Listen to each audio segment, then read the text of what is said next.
Tikman natin itong low budget na ulam recipe, my own version of chicken broccoli.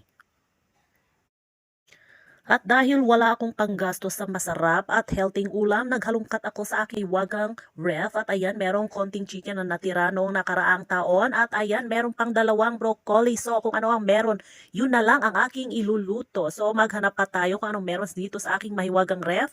Ayan, merong isang kamatis, pwede nating panggisa. At ayan, sa ating mahiwagang tray, merong nag-iisang bawang. Hindi naman pwedeng ihalo yung siling haba. So itong bawang na lang. At ayan ang aking nakolekta dito sa aking magulo pero mahiwagang kusina. Dalawang broccoli, isang kamatis, konting bawang at konting chicken. At gamit ang aking mahiwagang kutsilyo, hiwain natin ng maliliit ang chicken. Dahil gulay ang ating ihahalo, igigisa natin ito.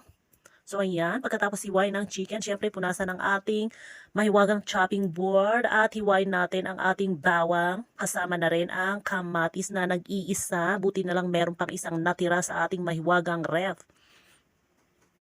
Ayan, habang hinihiwa po natin ang ating kamatis, gusto ko lang sabihin na hindi naman kailangan na bumili tayo ng maraming ingredients. Kung anong meron sa ating mahiwagang kusina, basta pwede, yun na ang ating ilulutong ulam para hindi na tayo kailangan gumastos at hindi kailangang magtapon. Kasi kung hindi mo iluto kung ano yung tira sa iyong kusina, ay nako, sigurado sa basurahan ang mapupuntahan yan pag nasira. At syempre, sa mainit na kawali ilagay ang mantika at sa mainit na mantika ilagay ang bawang at saka yung panggisa nating kamatis.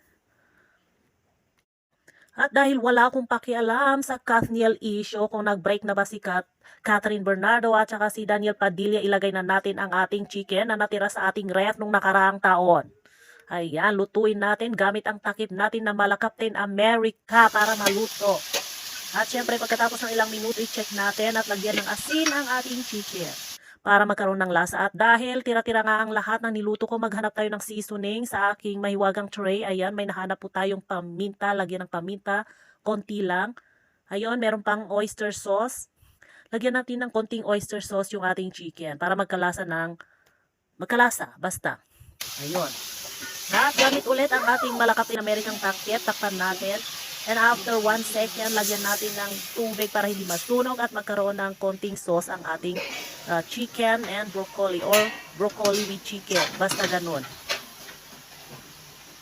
At dahil sigurado ako naluto na yung chicken, ihalo na natin ang masarap at healthy broccoli. Tapos lagyan ng konting asin, konti lang para hindi maalat. At pagkatapos ng 2 segundo, haluan ulit natin ng konting oyster sauce kasi kunti lang yung nilagay natin kanina. Ayan, syempre ihalo mo. Ayan, pwede na ang ating chicken broccoli or broccoli with chicken. Ayan na ang masarap na version ko ng chicken broccoli low budget na ulam recipe. At dahil mahal ang bigas at nagda-diet ako, no rice muna tayo ngayon. I-share nyo naman kung ano yung mga na-invento nyong recipe gamit ang mga tira-tirang ingredients, gulay man o karne na nakita nyo, nahanap nyo sa inyong mga mahiwagang ref. Para naman magkaroon ng idea yung nanonood na hindi alam kung anong lulutuin na ulam ngayong gabi o kaya bukas.